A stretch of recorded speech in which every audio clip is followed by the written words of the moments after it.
Sénégalais yi ñu révolté wu ñu faire face à cette machine de banditisme boo xam ne moom la ñu nam indi ci kaw Sénégalais yi mais comme ni ma leen koy waxee toujours jaam xeex na du ñàkk wóolu yàlla parce que yàlla dina def bosam ala kulli alin yàlla dina décider li nga xam ne moom la yàlla bëgg a décider yàlla kenn mënul ci loolu dara mais en tant que ay doomu aadama moom c'est important ñu xam toujours nekk dañu am ay responsabilités yoo xam ne dañ ñu war donc ñun dañu war a jël responsabilité yu ñu def ko ba mu mat mooy ñu make sure ne que dinañu génn défendre suñu démocratie bu ñu soxlaa mais bu ñu toog rek vraiment bëgg a concentré wu ci ay affaires yoo xam ne ay détails la ay diw juboo na ak diw juboowul ak diw juboo lu ci nekk ak juboo lu ci nekkul donc il faut toujours savoir que le débat du Sénégal c'est Aliou Sall et Mamour Diallo en ce moment yaa Mame Mbaye Niang yaa borom ñebbe bi xam ngeen rek li may wax notre débat c'est pas Ablaye Wade ñun gis nañ ko ay at xam nañu Ablaye Wade depuis 1974 Ablaye Wade ngi fi maa ngi fi moi je suis né en 73 donc 74 fekk na ma am benn at au moins te comme je vous dis depuis ci député mi njëkk ñoom Bey Balde ñoom ñëpp xam naa leen parce que Bey Balde était un cousin à mon homonyme maanaam sama nijaay te sama nijaay boobu dafa takkoon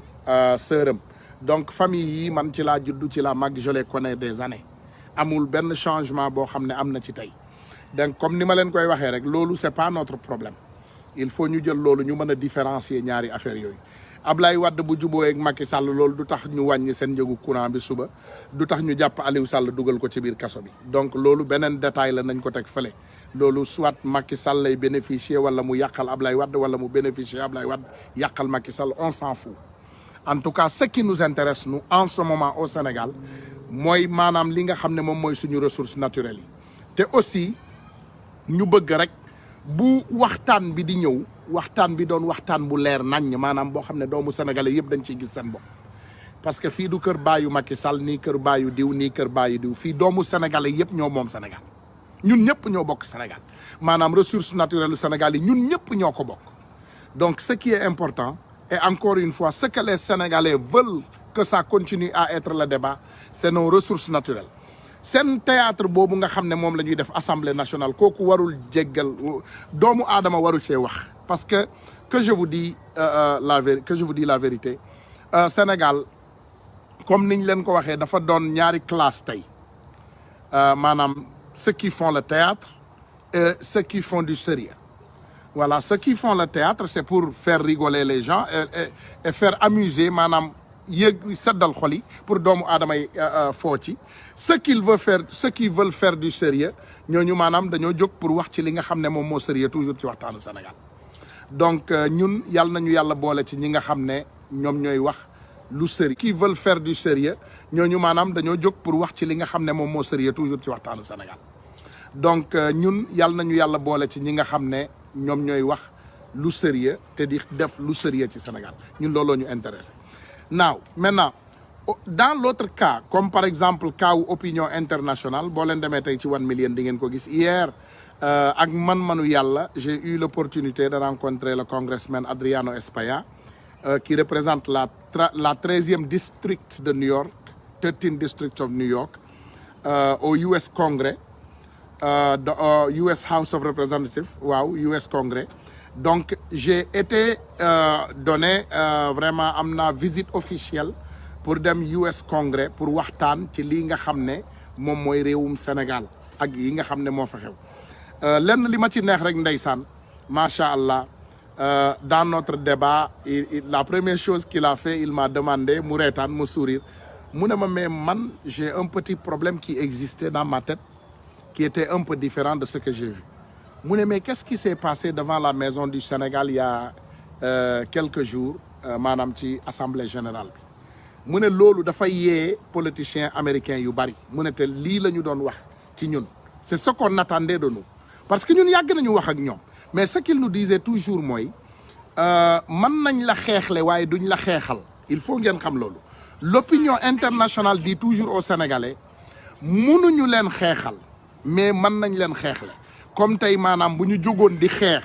ay doomu aadama ñëw di rey ay doomu sénégalais wala di leen neewal doole they're gonna go to the Hague. Ils vont aller à la fële maanaam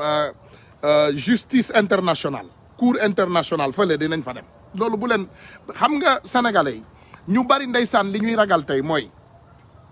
Macky Sall de lu ko neex dina ko def Sénégal lu neex doomu aadama dina ko def te dara du ci mujj loolu ay fen la xalaat boobu laa bëgg ngeen jël ko sànni ko ci ay poubelle. Macky Sall baayam gënul kenn Sénégal ndeyam gënul ndeyu kenn Sénégal moom ay doomam gënuñu doomu kenn Sénégal moom gënul kenn Sénégal loolu sénégalais yi na ngeen dugal loolu seen biir bopp yi mu leer. su laalee doomu sénégalais mu faagal ko wala rey wala gaañ wala def quoi que ce soit mu def fa ay crime ça sera encore catégorisé comme crime international parce que ñun ay doomu Sénégal lañu. quant à wootewuñu ci banditisme ñun wootewuñu ci làkk Sénégal parce que li ñuy wax ñun leer na nee nañu bu fekkee ñun li ñu intéressé mooy Macky Sall mu dem mu def li nga xam ne moom mooy yoon ñu jàpp Aliou Sall dugal ko ci biir kaso bi parce que ñun ay doomu Sénégal lañu. quant à wootewuñu ci banditisme ñun wootewuñu ci làkk Sénégal parce que li ñuy wax ñun leer na nee nañu bu fekkee ñun li ñu intéressé mooy Macky Sall mu dem mu def li nga xam ne moom mooy yoon ñu jàpp Aliou Sall dugal ko ci biir kaso bi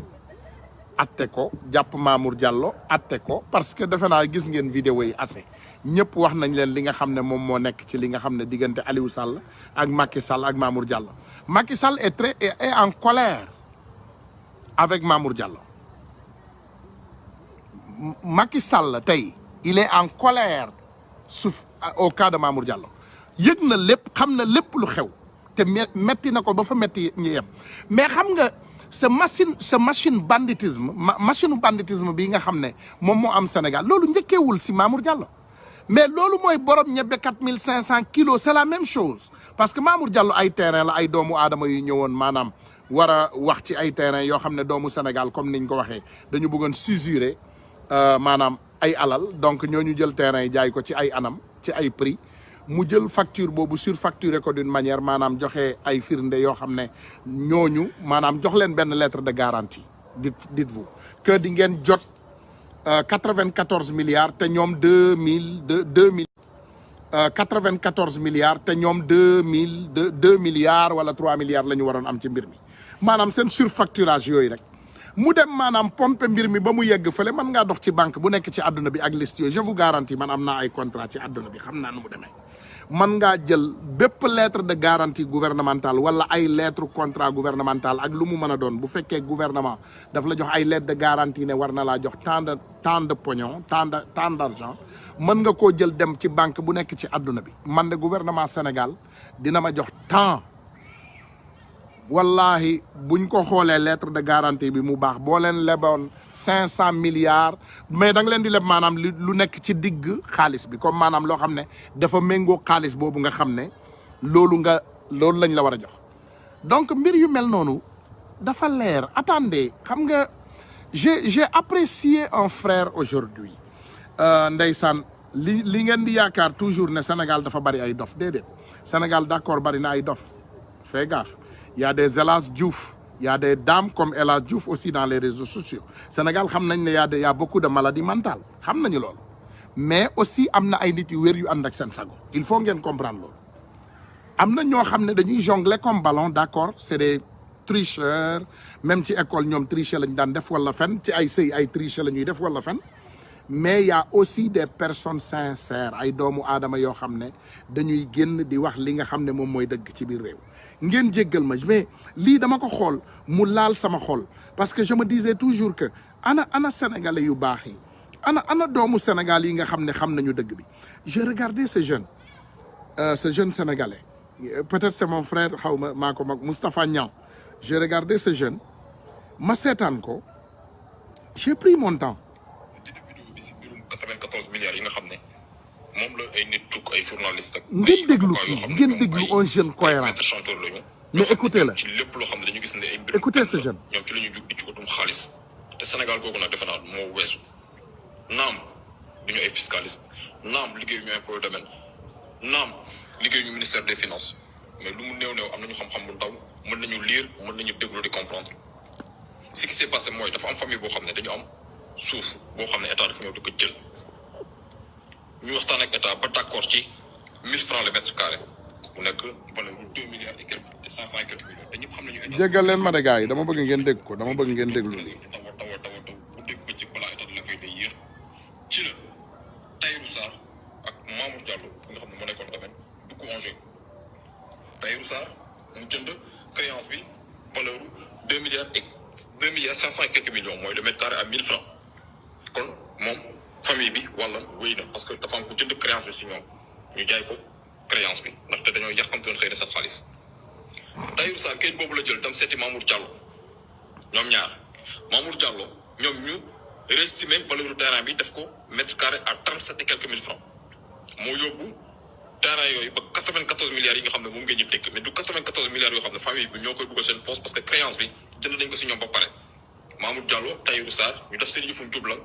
réestimé valeur terrain bi ba mu yóbbu ci 94 milliards Mamour Diallo bindal ko benn këyit boo xam ne état du Sénégal reconnaître ne amel nañ ko 94 milliards 94 milliards yooyu nag këyit boobu ci la Tahirou Sarr mais banque boo seet ak benn këyit boo xam ne état moo signé ne ñun amel nañ la 94 milliards reconnaître benn dette comme reconnaissance de dette la boo xam ne dañ ko koy defal mais këyit boobu banque boo taxaw soo ko leboon 80 milliards sax da la koy fay parce que da koy leer ne kii état moo signé këyit bi mu yor. comme maanaam lettre de garantie la loolu tudd voilà. parce que moi les gens du Pastef dama la ñuy suivre depuis très longtemps di leen déglu parce que ce dossier là balaa ñoom ñu koy génne ci presse bi dañ ci liggéey 8 mois ñi si wax ñëpp sama genre gi lu ci bëri xamuñu ko si mais da ngay yàgg di seetaan di leen déglu seen version di xool seen version lu muy évoluer nga xam dëgg gi fan la nekk koo xam ne ça fait 8 mois avant même muy dénoncer dossier bi liggéey na si kooku du benn waay muy jukk rek naan attaayaam teg caféem pare dem toog ci plateau télé ne da ngay détruire lu ñu wax li ñu wax ñoom kenn mënu ko détruire bu fekkee ne yow am nga xel te tamit Sénégal ñor la di nga xam ne dossier bi ñu yor ñoom lu solide la ñu yor parce que agité nañ fi sax benn mbir ne xam nañu banque bi joxe xaalis bi mais banque bi joxe xaalis bi parce que quand j'écoute même sur Jakaarlo ma déglu comment il s'appelle encore Malal Talla mon gars sama xarit la moom maa koy ziar Malal Talla wala nga dégg Charles da nga leen dégg ñu naan ñu banque bi joxe xaalis bi mais banque bi joxe xaalis bi parce que quand j'écoute même sur Jakaarlo ma déglu comment il s'appelle encore Malal Talla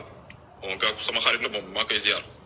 Malal Talla wala nga dégg Charles da nga leen dégg ñu naan non parce que état su génnee xaalis foog mu jaar trésor te su jaaree trésor foog ñu budgétiser ko te gisuñu benn trace budget Sénégal foo xam ne état du Sénégal te génne na 94 milliards mais kenn mosu leen wax loolu aussi faut écouter les gens boo la ñu tamit dem ci débat yi di indi ay commentaires foog ngeen déglu suivre affaire aussi parce que c'est trop facile aussi di débattre ci loo xam ne maîtriser woo ko ça je suis désolé mon ami Malal je suis désolé Charles ak keneen ñi siy wax non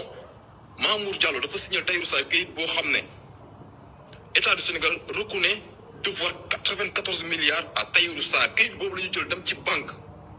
lépp ci xaalis valeur 46 milliards mooy yooyu soo ko ne xam naa ban compte la jaar donc bu ñu jëm la damay xel ñun du ñu ay dofa du ñu ay dof ñu ngi déglu di suivre ñun leen la ñu ñaan fu mu nekk nii mooy justice bi dem jusqu'au bout parce que man gëm naa ne sax du dem jusqu'au bout parce que lii yëpp pour lëndamal xelu nit ñi la parce que l'histoire de Mamour Diallo waxtaan naa ci ak benn waaye bu nekkoon APR si jeune que bu ma tudd turam ça va faire plus d'un an ñu waxtaanoon si mu ne ma Moustapha ma ne ko mu ne ma gis nga dossier bi ko Macky Sall yéegee dafa mer parce que Macky Sall n'oublions pas que c'est le président de la République c'est l'homme le plus renseigné au Sénégal c'est l'homme le plus renseigné au Sénégal li ñu wax nii yëpp moo ñu ko gën a maîtriser junni yoon xëy na am na yoo xam mënu ci wax wala ba xëy na am na ñoo xam ay partisans la ñu bokk ci parti am mënu ci wax wala mu la ñu protéger comme d'habitude mais moo tax mu def Mamour Diallo au placard da ko ci mere mais fu leen mos a gis un homme politique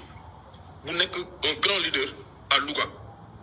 ñu xam bastion boobu ni ko policiers yu bëri soxla mu jël ku mel ni Mamour Diallo foofu mettre le au placard Mamour Diallo amatul benn poste parce que Macky Sall da ko ci mere donc prenez pas les gens pour ñu amul xel même le juge bii nga xam ne tey dafa convoqué Sonko mais day maslaa du mujj fenn parce que bëgguñu affaire bi yegg parce que gis nga kaa wax leen dara nag dama leen yàgg suivre waa Pastef je les suis depuis très longtemps même El Malick Ndiaye Aldiouma Sow Pape Diomaye Faye je crois il s'appelle des fois dama ñuy xool ci débat dañu am benn sourire bu xaw a espiègle suñu wax ak seen naataangoo yi si plateau yi dañ leen naan souvent da leen gëstu vous entendez souvent ce mot là waa Pastef di ko utiliser naan gars yi da leen gëstu moo tax ma la ñu tooñ sax naan yéen waa Pastef xanaa da ngeen ñu def regroupement comme nawetaan balaa ngeen dem ci plateau yi parce que dañu gëstu duñu tëb rek wax dañu gëstu ñu ngi këy ci leer li ñu wax dafa simple 94 milliards l'État du Sénégal n'a pas sorti 46 milliards mais Sonko mais il est major de sa promotion kooku dafa jàng gars yi na ko yow li nga jàng ñu ne ko mu nekk yaa si jël paie loolooy major de sa promotion un fiscaliste ngeen foog dina génn rek di wax ay wax flan yi ñu mu àndal ñëpp ce sont des cadres ay gars yu jàng lañu duñu ay samba boyu ñuy jël for leen rek joxe ci télé yi ñuy défendre l'indéfendable dans ce pays on n'est pas dupe duñu waxantu moo tax gis nga tam lañuy wax da leen seetlu souvent El Malick Ndiaye Altuma Sow noonu la tudd Amadou Ba defe naa Amadou Ba sama xarit la sur Facebook maa ngi jégalu su ma xawee tur bi Diomaye Faye ils sont sur espiègle suñu wax seen co-débatteur da nga naan da leen gëstu ñoom dañu gëstu te ñun tam dañuy déglu